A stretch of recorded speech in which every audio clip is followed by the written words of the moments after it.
I went to my son's wedding, determined not to be the problem. I thought being pushed to the back row was the humiliation until the officiant said my name and turned my son's wedding into a confession nobody was ready to hear. This story is inspired by real-life submissions. Names and identifying details have been changed. I stood in the back corner of the Riverside ballroom wearing my navy dress, the one I'd pressed twice that morning because my hands wouldn't stop shaking. I'd told myself I wouldn't cry, wouldn't make a scene, wouldn't be the problem everyone expected me to be.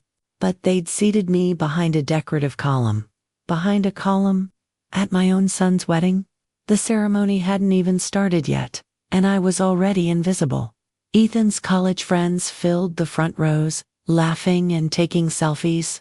His father's side of the family, people I hadn't seen since the divorce, occupied the seats of honor. And me? Ruth Morrison, the woman who'd raised him alone after his father left, who'd worked double shifts to pay for his college, who'd held his hand through every nightmare and disappointment. I got a folding chair wedged between the ice sculpture and the emergency exit. Mrs. Morrison. Amber's voice came from behind me, sweet as poisoned honey. She looked stunning in her wedding gown, all lace and calculated perfection. "I'm so glad you could make it." Could make it? As if I'd been invited out of courtesy rather than obligation. "Of course, sweetheart," I said, forcing my voice steady. "I wouldn't miss Ethan's big day." She leaned in close, and for a moment, I caught the sharp edge beneath her smile. "Just so we're clear today, you're here to watch. That's all. No speeches, no photos with the family, no ... complications." The word hung in the air like a threat. "I understand," I whispered, even though I didn't, even though my heart was breaking. She straightened, smoothing invisible wrinkles from her dress. "Good. Ethan was worried you might get confused about your role today." Confused. That word again? The same word they'd been using for months whenever I questioned something. Whenever I pushed back. Whenever I tried to understand why my son had become a stranger who looked at me like I was a liability instead of his mother. I watched Amber glide away, her train whispering against the polished floor. Ethan stood near the altar, talking to Richard Amber's father, the estate planning attorney with the shark smile and the Rolex that costs more than my car. They were laughing about something, heads close together, conspirators in expensive suits. That's when I noticed the table was tucked beside the bar, almost hidden by the elaborate floral arrangements. A folding table draped in white linen, and on it documents, thick manila folders. A gold pen catching the light. John, Amber's uncle, and the family's accountant, stood beside it shuffling papers with the kind of focus that made my stomach drop. Why would there be paperwork at a wedding reception? Richard glanced up and caught me staring. His expression shifted just for a second from jovial father Vobride to something else. Something calculating. He said something to John, who immediately placed a hand over the documents, blocking my view. The music shifted. Canon in D, everyone stood. I stayed seated behind my column, watching my son walk down the aisle without looking at me once. Not once. His eyes stayed forward, his jaw tight, his hand already reaching for Amber's before he'd even made it to the altar. The ceremony blurred, words about love and commitment and forever. Words that felt hollow when you were sitting in the back like an embarrassment they were trying to hide. I tried to focus on the Officiant, a thin man with wire-rimmed glasses, who kept glancing at his watch like he had somewhere else to be. He rushed through the vows, stumbling over Amber's middle name, barely pausing for the ring exchange. That's when I saw Richard move back to the table. He picked up one of the folders, opened it, and showed something to John. They both nodded. Richard checked his watch. Then he pulled out his phone and typed something quickly, his thumbs flying across the screen. A notification. A signal. A countdown to something I couldn't see yet. Champagne appeared on trays carried by servers in black vests. The guests raised their glasses for the first toast. But Richard and John weren't drinking. They were signing something. Both of them. Using that gold pen. My throat tightened. "And now?" the officiant said, his voice suddenly louder. cutting through the congratulations and the clinking glasses. Before we continue with the celebration, there's a matter that requires immediate attention. The room went quiet. Every head turned toward the altar. The officiant looked directly at me. Mrs. Ruth Morrison, would you please stand? My legs moved before my brain could catch up. I stood, gripping the back of my chair, feeling 300 pairs of eyes land on me like accusations. There's been a legal concern brought to my attention, the officiant continued, his voice steady and formal now. Nothing like the rushed ceremony voice. Specifically regarding the unauthorized use of your name and identity in recent financial documents. Amber's face went white. Ethan's mouth opened, but no sound came out. And Richard looked at me with something that might have been respect, or might have been rage. I couldn't tell which. The officiant held up an envelope. Official. Stamped. The seal of the county clerk's office, visible even from where I stood. Before this reception continues, he said, we need to address the contested notarization filed this morning. The room erupted in whispers. And I realized finally, terribly, that this wedding had never been about love at all. Amber grabbed my arm, her fingernails digging through the fabric of my sleeve. She doesn't understand what's happening, she announced to the room, her voice bright and controlled. Ruth's been having some memory issues lately. Haven't you, Mom? Mom! She'd never called me that before.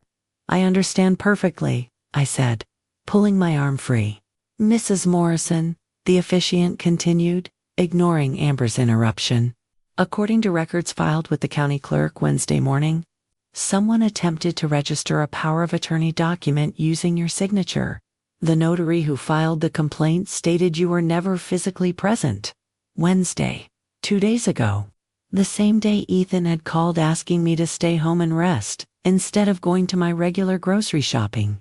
The same day he'd said I seemed tired and confused. That's ridiculous. Richard stepped forward, his lawyer voice smooth as glass. This is a family matter being handled internally. There's no need to disrupt my daughter's wedding with bureaucratic confusion. Bureaucratic confusion. As if my identity was paperwork that got mixed up. Ethan, honey, please. I turned to my son, searching his face for the boy I'd raised. Tell me you didn't know about this. He looked at his shoes. Italian leather. Expensive. I'd noticed them earlier and wondered how a high school guidance counselor could afford $1,500 shoes. Mom, we were trying to help you, he said quietly. You're getting older. These things are complicated. We thought it would be easier if adults handled your finances. Amber cut in. You know, people who understand investment portfolios and estate planning. People who understand. Not me. Never me. The officiant cleared his throat. The documents in question attempted to transfer signing authority over Mrs. Morrison's Social Security deposits and her savings account at First National Bank. First National Bank. The bank where I'd had my account for 37 years. Where I knew every teller by name. Where I'd gone every month without fail to deposit my checks and review my statements. That's my money, I said, my voice shaking. I worked for that money. Mom, don't make this harder than it needs to be. Ethan finally looked at me, and I saw something in his eyes I'd never seen before. Impatience. Dad left you nothing. That money you think is yours? It's barely enough to cover your expenses. We're trying to make sure you're taken care of. Barely enough? Taken care of. Like I was a child who couldn't count. A woman in a charcoal suit approached from the side of the room. Mid-40s professional, carrying a leather folder. Mrs. Morrison. I'm Kimberly Chun, regional manager at First National. I was subpoenaed to attend today. Subpoenaed.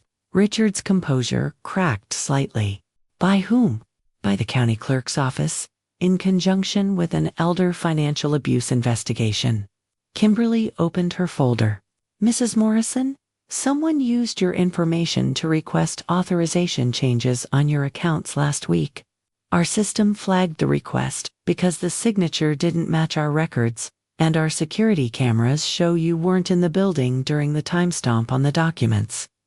Quiet accountant John, who'd been standing by that table all evening, stepped forward.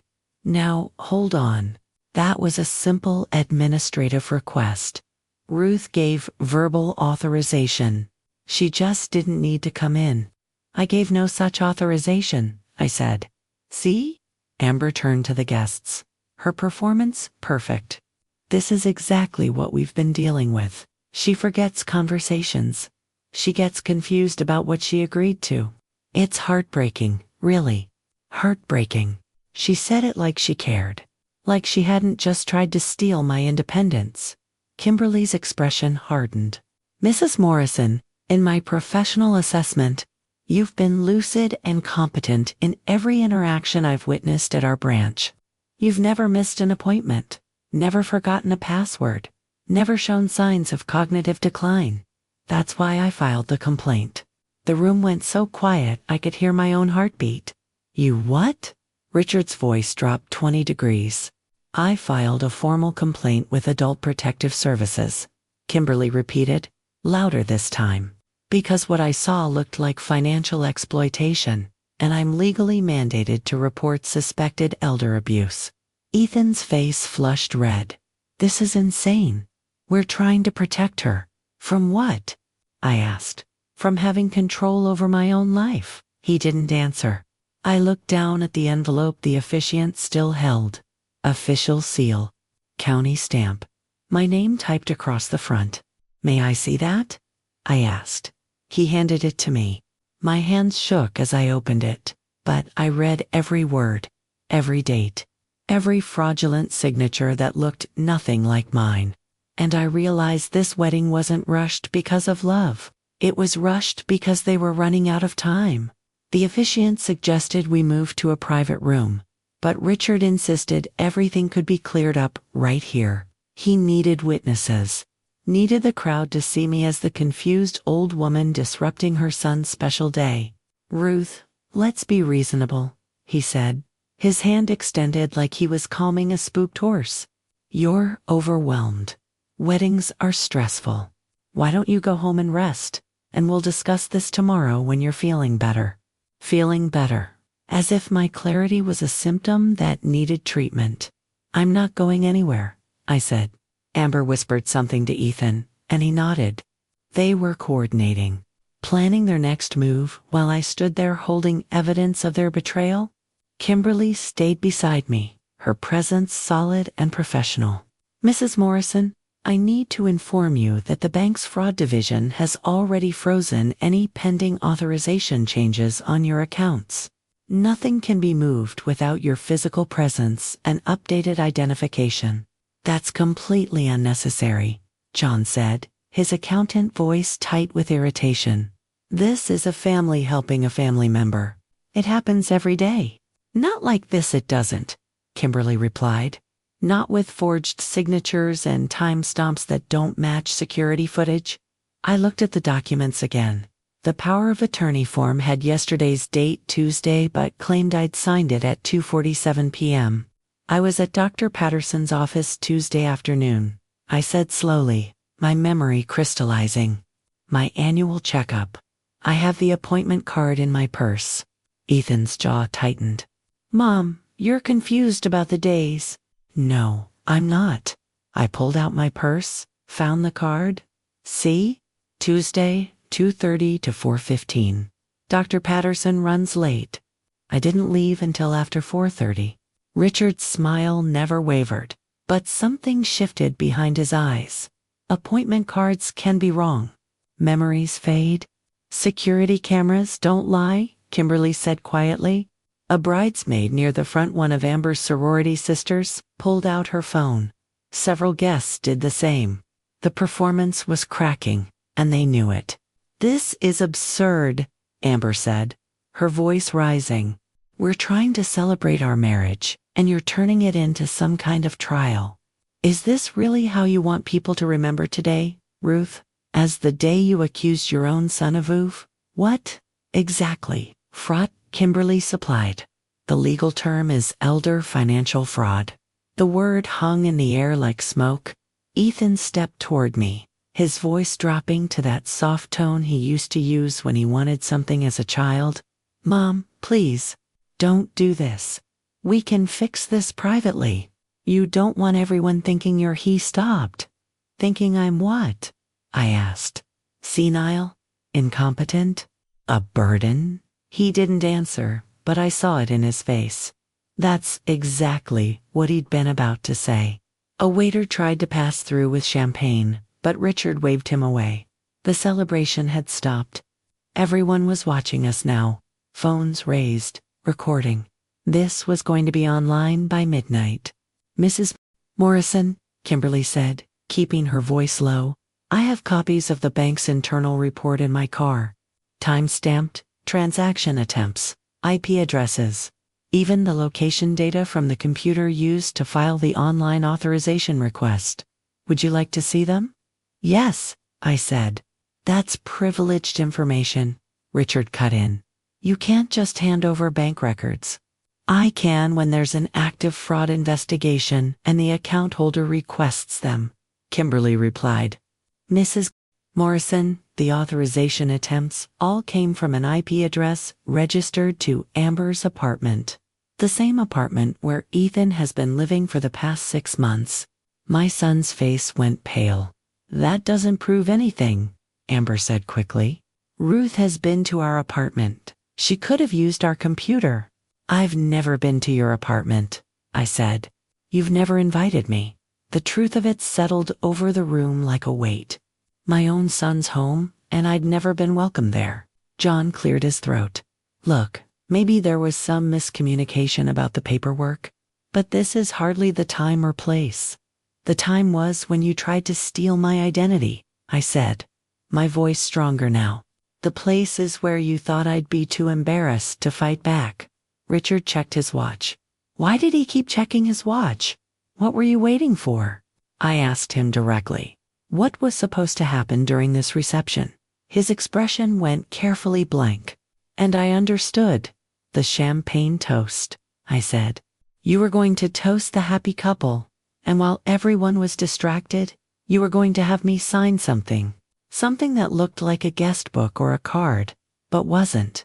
Kimberly's eyes widened. The binding arbitration clause.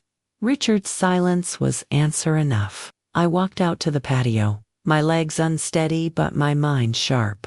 The cool evening air hit my face, and I realized I'd been holding my breath for the last 10 minutes. Behind me, I could hear Amber's voice rising, telling guests that I was having an episode and that everything would be sorted out soon. An episode?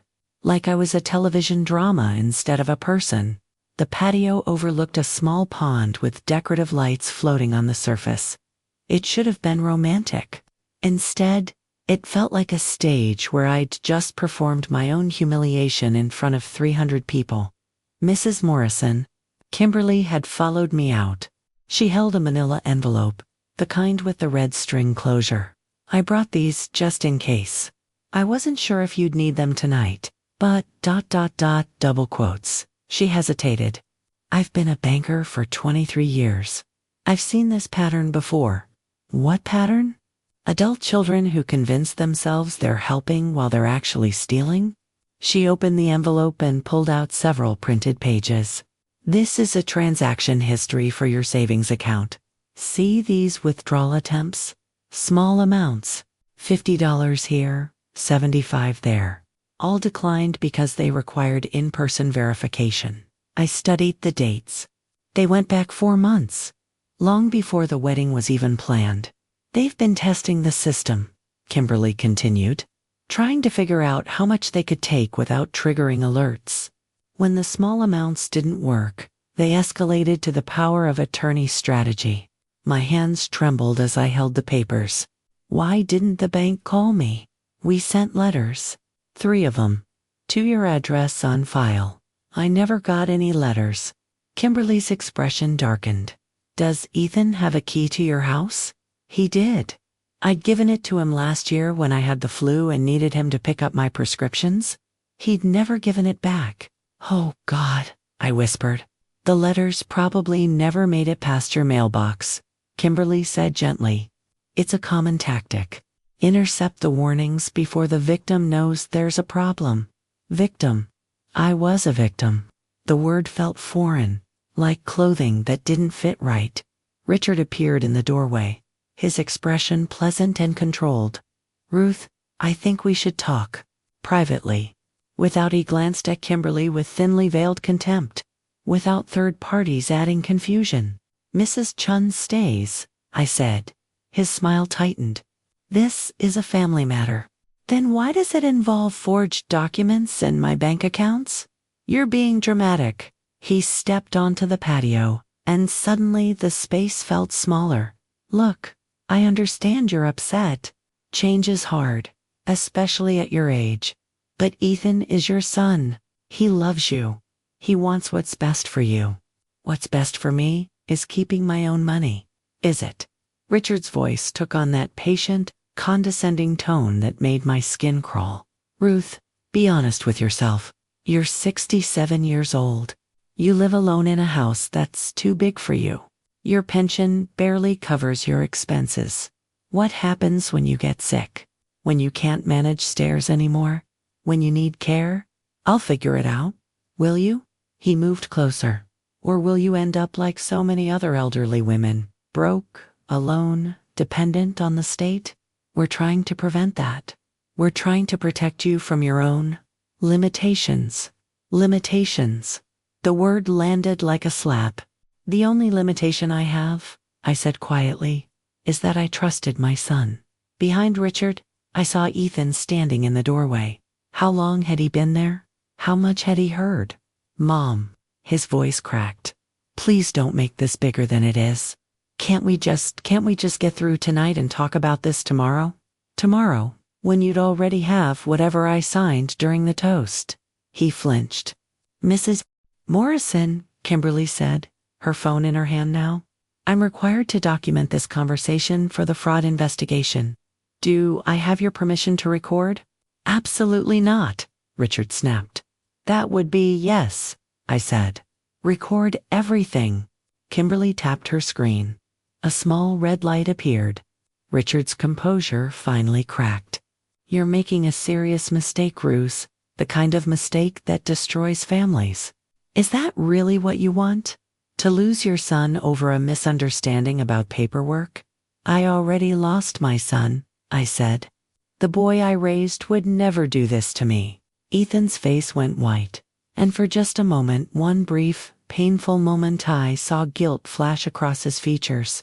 Then Amber appeared beside him, her hand on his arm, and the moment passed. The parking lot was half empty now. Some guests had started leaving, probably texting their friends about the drama they'd just witnessed. I stood by my car, a 12-year-old Honda that ran perfectly fine despite what Ethan said about it being unsafe, and watched Ethan argue with John near the service entrance. They thought they were being discreet. They weren't. John kept gesturing toward the building, clearly agitated. Ethan had his phone pressed to his ear, pacing in tight circles. And Amber stood guard at the door, her wedding dress hitched up in one hand, scanning the parking lot like a sentry. My phone buzzed in my purse. First National Bank. Alert authorization. Change requests received for account ending in 4782. Action required within 24 hours to prevent automatic approval. My heart stopped. They were still trying. Right now. In the middle of everything. I showed the notification to Kimberly, who'd walked out with me to make sure I got to my car safely. Her jaw tightened. They're using the wedding chaos as cover. They assumed you'd be too flustered to check your phone, too embarrassed to make more of a scene. What happens if I don't respond in 24 hours? The request defaults to approved unless you physically appear at the bank to contest it. It's a loophole in the online authorization system assumes silence means consent. That's insane. That's exactly what they're counting on. Kimberly took out her own phone. I'm calling the fraud division now. This is an active attempt. Across the parking lot, Ethan ended his call and said something to John that made the older man's shoulders slump. Then they both looked toward Richard, who'd just emerged from the building. his phone also pressed to his ear. A coordination, a timeline, a plan falling apart. Mrs. Morrison, Kimberly said, her voice sharp with urgency. The authorization request shows it was submitted at 7:43 p.m. That's 18 minutes ago. Right when the officiant was reading your name and everyone's attention was on you. They timed it. They orchestrated it. The entire confrontation, they wanted you emotional, distracted, publicly discredited. Then the request goes through quietly in the background while you're too upset to notice. I felt sick. What was the request for? Kimberly's expression went grim. Transfer of beneficiary designation and activation of automatic bill pay authorization for she paused. Checking her screen. For Hawthorne Senior Living Estates. The world tilted. That's an assisted living facility? I whispered. It's an expensive one, $15,000 a month, according to their website, and the authorization would have given them automatic withdrawal access to your accounts to cover the costs. But I never applied there. I never even visited. No, but someone did. Using your name and date of birth. The application was submitted last month. Kimberly scrolled through something on her phone. There's a tour scheduled for you next week, Tuesday morning, with Richard listed as your durable power of attorney and emergency contact. The pieces clicked into place with horrifying clarity. They weren't just taking my money. They were taking my freedom. The wedding? I said slowly. It wasn't just about getting me to sign something during the toast. It was about establishing a narrative, showing everyone that I'm confused, unstable, unable to manage my own affairs. Then when they moved me into assisted living, no one would question it. Kimberly nodded. And with Richard holding power of attorney, he'd control your assets while you're institutionalized? It's frighteningly common. My phone buzzed again. ATHAN. Mom, please come back inside. We need to talk like adults. Don't let strangers turn you against your own family. Strangers. He meant Kimberly, the woman who'd actually tried to protect me. Another text came through immediately. Ethan, Dad left you nothing because you drove him away. Don't drive me away too. I'm all you have. The cruelty of it took my breath away. Mrs. Morrison? Kimberly's voice seemed far away. Are you all right? He's right, I whispered. He is all I have. No, she said firmly. You have yourself, your competence, your rights. Don't let them convince you that being alone is worse than being robbed. Across the parking lot, Richard ended his call and started walking toward us, his stride purposeful and predatory. We need to go, Kimberly said. Now, before he gets here? But I couldn't move, because I'd just seen what Richard was carrying in his hand. A manila folder, thick, official looking. And I knew with terrible certainty that whatever was in that folder was meant to end this fight tonight. One way or another. I didn't run. Running would prove I was frightened, unstable, exactly what they wanted everyone to believe. Instead, I stood perfectly still beside my Honda and waited for Richard to reach me. Ruth. He said my name like a disappointed father addressing a wayward child. I was hoping we could avoid this. Avoid what? He opened the folder. Inside were documents, lots of them with official letterhead and embossed seals. Competency evaluation forms, medical assessments, incident reports from your neighbors about concerning behavior. What neighbors? What incidents? Mrs. Chun, Richard said, not looking at Kimberly. This is a private family matter. I'm going to have to ask you to leave. I'm not going anywhere, Kimberly said. Richard's smile never faltered, but his eyes went cold. Then you're witnessing harassment of a vulnerable adult by a banking professional who's overstepped her authority. I could have your license reviewed. Try it, Kimberly said flatly. I've documented everything. He turned back to me, holding up one of the documents. This is a statement from your neighbor, Carol Henderson. She reports that you've been leaving your porch light on during the day, forgetting to bring in your trash cans, and wandering around your yard in your nightgown at odd hours. That's not true. None of that is true. Carol signed it under oath. He showed me the signature. It looked official. Notarized? My stomach dropped. Carol Henderson lived 3 doors down. We'd been neighbors for 15 years. She'd never mentioned any concerns to me. When did she sign this? I asked. Last week. She was worried about you, Ruth. She wanted to help. Help by calling me incompetent, by documenting a pattern of decline. He pulled out another page. And here's a statement from Dr. Patterson's office, noting that you've missed several appointments this year. I haven't missed any appointments. According to their records, you have 3 in the past 6 months? I felt reality shifting beneath my feet. That's impossible. I keep a calendar. I never miss appointments. Kimberly leaned closer to look at the document. Mrs. Morrison, may I? I handed it to her. She studied it, her expression sharpening. This is a patient portal screenshot, not an official medical record. Anyone with login credentials could manipulate this. That's a serious accusation, Richard said. So is elder abuse? Kimberly replied. She pulled out her own phone and dialed. Dr. Patterson's office. Yes, this is Kimberly Chun from First National Bank. I'm with Ruth Morrison right now, and we need to verify her appointment attendance record for the past year.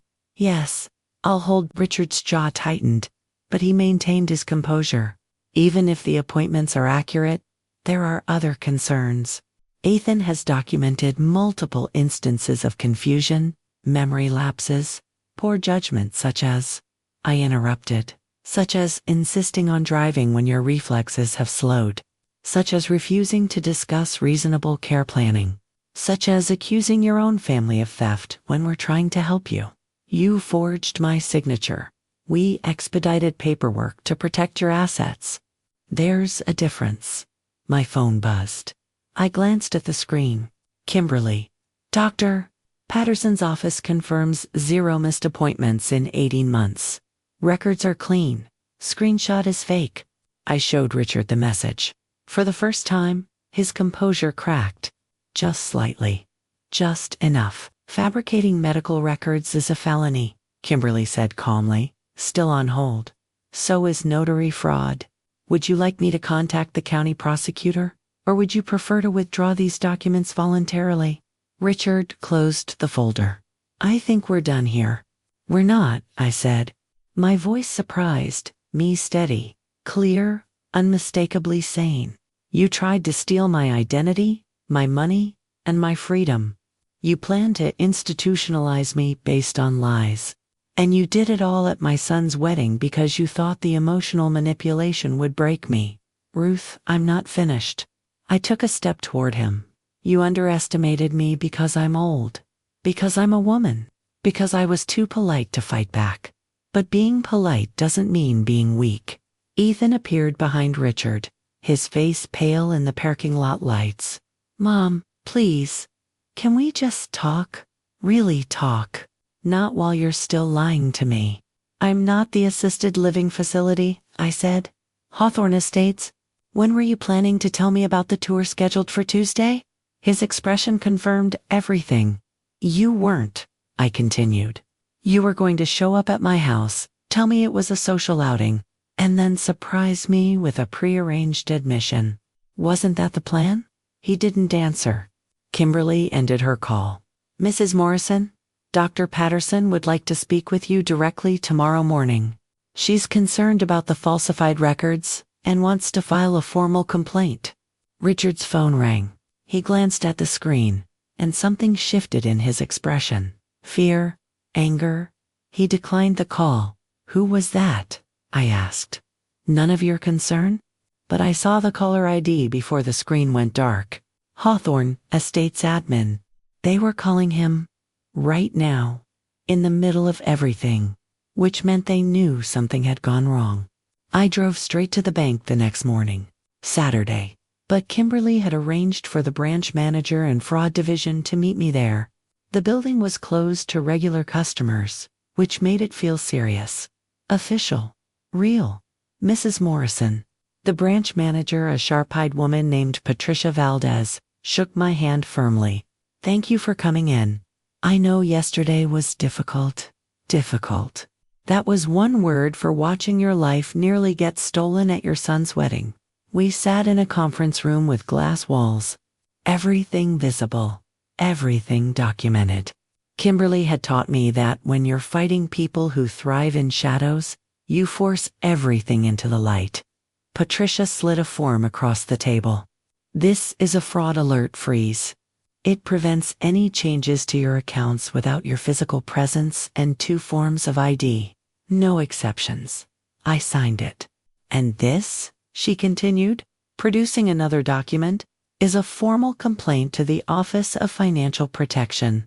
It triggers an automatic investigation into any attempted unauthorized access to your accounts. I signed that too. Finally, Patricia said, her voice gentler now. This authorizes us to flag your accounts for elder financial abuse monitoring. It means every transaction gets reviewed by a human, not just an algorithm. It's more secure, but it also means simple things like paying bills online will take longer. I don't care how long it takes, I said. I want to know where my money goes. She nodded with something like respect. Then we're on the same page. My phone rang. Ethan. I declined the call. He'd called 17 times since last night. Left 9 voicemails, each one more desperate than the last, oscillating between apologies and accusations. Between please talk to me and you're destroying our family. Our family? As if we still had one. Patricia pulled up something on her computer. Mrs. Morrison, I need to show you something. The transaction attempts we discussed yesterday, they originated from 3 different locations. She turned the screen toward me. A map with red dots. This one is Amber's apartment, where Ethan lives. This one is Richard's law office. And this one, she zoomed in. This one is your home address. The room went cold. Someone was in my house. According to the IP logs, yes. Multiple times over the past 3 weeks. Usually between 10 a.m. and 2 p.m. When I went to my water aerobics class. When I volunteered at the library. When I did my grocery shopping. Ethan had my key. He'd been letting himself in, using my computer, trying to access my accounts from inside my own home so it would look like I'd done it myself. I need to change my locks, I said quietly. I'd recommend a security system too, Patricia said. Cameras. Documentation. People who do this once usually try again. Kimberly leaned forward. Mrs. Morrison, there's something else. The Hawthorne Estates application. It includes a section signed by what appears to be your primary care physician, Dr. Patterson, stating that you require assisted living due to cognitive decline. But Dr. Patterson never said that. No, she didn't. Which means someone forged a medical professional's signature. That's not just fraud anymore. That's a much more serious crime. My hands shook. I pressed them flat against the table, willing them to be still. How far were they willing to go? I asked. If I'd signed something last night at the wedding, what would have happened? Patricia and Kimberly exchanged a look. The truth, Patricia said. Please. Based on the documentation pattern, they would have had you declared incompetent within a week. Richard would have been granted emergency conservatorship. Your assets would have been transferred to a trust he controlled. And you would have been admitted to Hawthorne Estates before you understood what was happening. And then they would have had legal authority to manage your money, make your medical decisions, and determine where you lived. You would have needed a lawyer and a court order to get any of it back. How long does that take? Years, Kimberly said quietly. If you even survived that long. Elder abuse victims in institutional settings have significantly higher mortality rates. The words hung in the air like a death sentence. My phone buzzed. A text from a number I didn't recognize. Unknown. This is Carol Henderson. I never signed any statement about you. Someone showed up at my door with papers and told me it was for a neighborhood watch survey. I'm so sorry, Ruth. I had no idea what they were really doing. I showed the message to Patricia. She took a photo of it with her own phone. That's witness tampering. We need to document everything. Another text came through, this time from Ethan. Ethan, Richard said you filed a formal complaint. Mom, please don't do this. He's threatening to withdraw from the wedding costs. We'll lose everything. Please. I stared at the message. My son was more worried about money than what they'd tried to do to me. Mrs. Morrison? Patricia's voice seemed far away. Are you all right? No, I said honestly. But I will be. The call from the bank's compliance department came Tuesday morning while I was installing new locks on my front door. The locksmith, a kind older man named Frank, paused his work when my phone rang. Mrs. Morrison, this is James Okafor from First National's Legal Compliance Division. We've reviewed the security footage from our branch, and I need to inform you of what we found. I put the phone on speaker so I could take notes. My hands were steadier now. 3 days of distance had given me clarity. The footage shows John Miller, who identified himself as your financial advisor, attempting to coach one of our junior tellers on how to simplify the authorization process for elderly clients. He specifically mentioned your name and account. When was this? 2 weeks ago. The teller reported feeling uncomfortable and escalated to her supervisor, which is how the flag first appeared on your account. We've since reviewed all of John Miller's interactions with our staff, and there's a pattern of attempted circumvention of security protocols. Frank the locksmith raised his eyebrows but kept working. What happens now? I asked. We've filed a formal report with state banking regulators. John Miller is now barred from conducting business at any First National branch. Additionally, we're cooperating with the district attorney's office regarding the forged power of attorney documents. The district attorney. This wasn't just bank policy anymore. This was criminal investigation. Mrs. Morrison, I need to ask, are you safe? Do you feel threatened by any of the individuals involved? I don't know, I admitted. They haven't contacted me directly since Saturday night. But my doorbell rang. Through the window, I could see a silver Mercedes in my driveway. Richard's car. Mr. Okafor, I need to call you back. If you feel unsafe, call 911 first. I will. Thank you. I ended the call. Frank straightened, wiping his hands on his work pants. Want me to answer that, ma'am? No. But stay close. I opened the door with the chain still latched. Richard stood on my porch in a suit that probably cost more than my mortgage payment, his expression carefully neutral. Ruth, may I come in? No. We need to talk. Privately. Anything you need to say, you can say from there. His jaw tightened. Fine. I'm here to propose a resolution. A way we can all move forward without further ... unpleasantness. Unpleasantness. Is that what we're calling fraud now? I'm calling it a misunderstanding that got out of hand. He pulled an envelope from his inner pocket. This is a settlement agreement. You drop all complaints, sign a non-disclosure agreement, and in exchange, we'll compensate you for any distress caused. $50,000. The number hung in the air between us. You're trying to buy my silence. I'm trying to protect my daughter's marriage and my grandson's future. Ethan and Amber are talking about starting a family. Do you really want their children growing up with the scandal of criminal charges hanging over their parents? Grandson. He said it like a weapon, knowing exactly where to aim. You should have thought of that before you tried to institutionalize me. We were trying to help you plan for inevitable decline with forged documents and lies. His composure cracked slightly. You're being unreasonable. Your son is inside that car right now, hoping you'll be rational. He wanted to come to the door, but I advised against it. He's too emotional. But Ruth, he's devastated. You're all he has left, and you're throwing him away over paperwork. I'm all he has. My voice went sharp. Where was he when you were planning to lock me away? Where was he when you forged my signature? Where was he when you broke into my home? He was trying to secure your future. He was stealing my present. Richard's phone buzzed. He glanced at it, and his expression shifted just for a moment to something that looked like panic. Who is it? I asked. None of your, is it the district attorney's office? His silence was answer enough. Behind him, I could see Ethan in the passenger seat of the Mercedes, his head in his hands. He looked broken. Good. The settlement offer expires in 24 hours, Richard said, recovering his composure.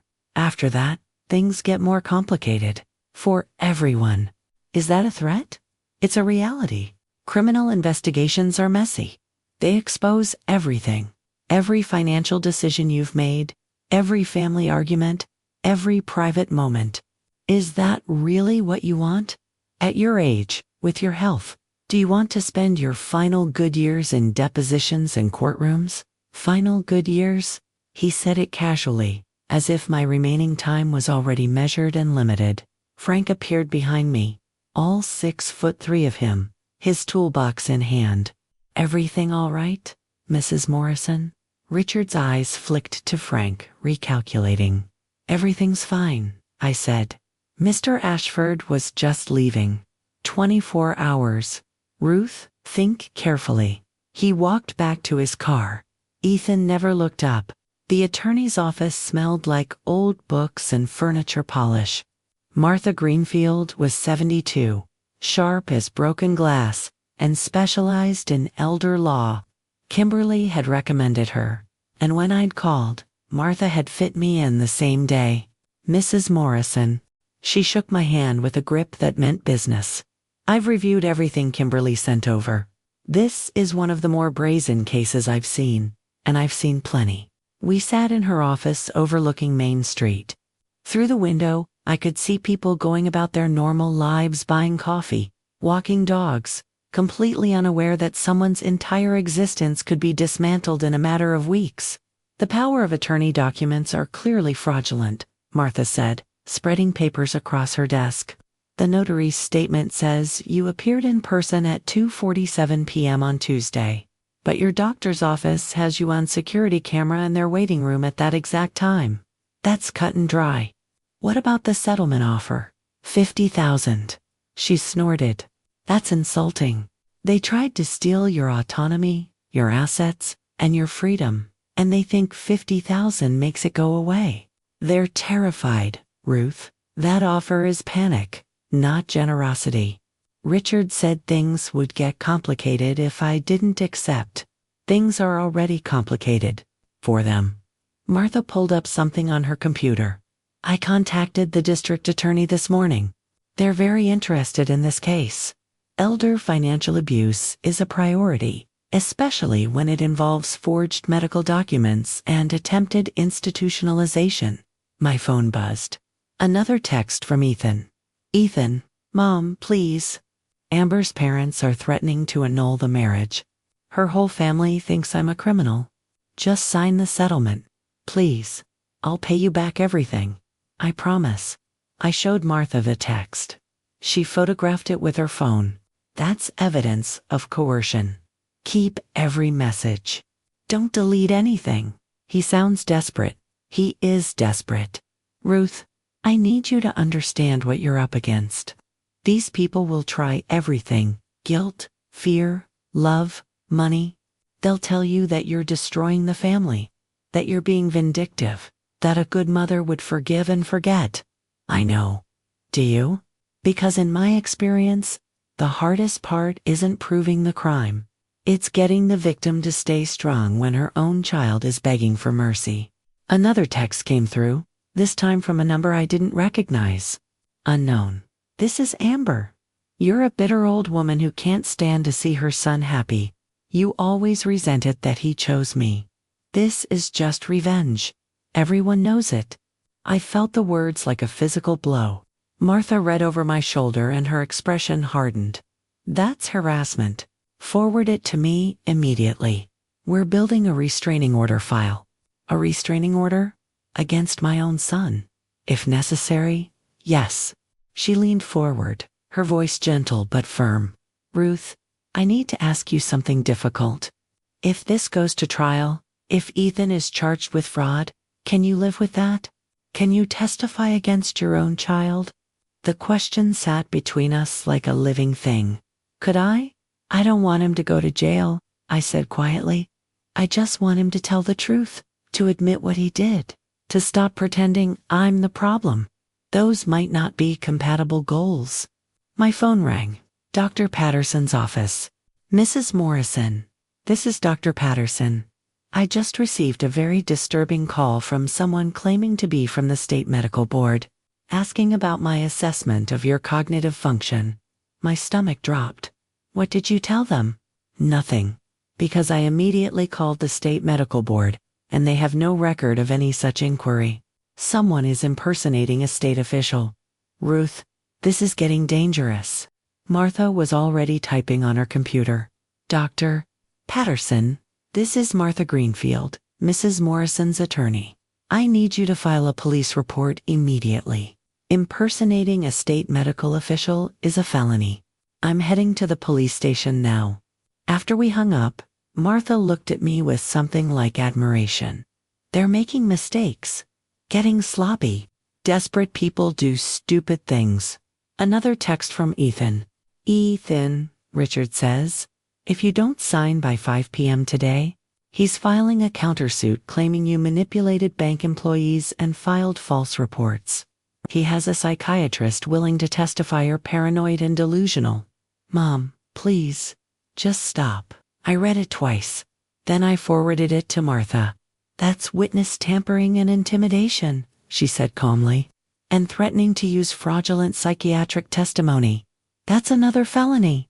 She looked at me directly. Ruth, I'm going to ask you one more time. Are you sure you want to do this? Because once we file our response, there's no going back. This becomes public record.